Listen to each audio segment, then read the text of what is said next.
I 10 ljudi, dobrodošli još jednu epizodu Dad's Games. U ovoj epizodi ću vam pokazati kako krekirati Windows 7. Tako da vam piše, recimo sad ćete vidjeti da je aktiviran. Tako da, sad ću vam pokazati program.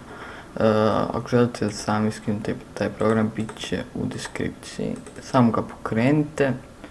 Skinut ćete onaj file, zip file, morate ga odzipat, valjda to znate.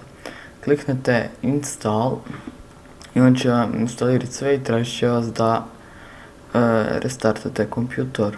I to je u biti to. I kad restartate kompjutor, dobit ćete ovaj ovdje mali prozorčić što piše nabavite Windows 10. Kliknite na to i možete dobiti besplatno Windows 10 na krekiranom verziji Windowsa. Dakle, dobijete to, rezervirate nadogradnju i to je to. Ovo je kratki tutorial, nadam se da sam vam pomogao i vidimo se u sljedećima. Pozdrav!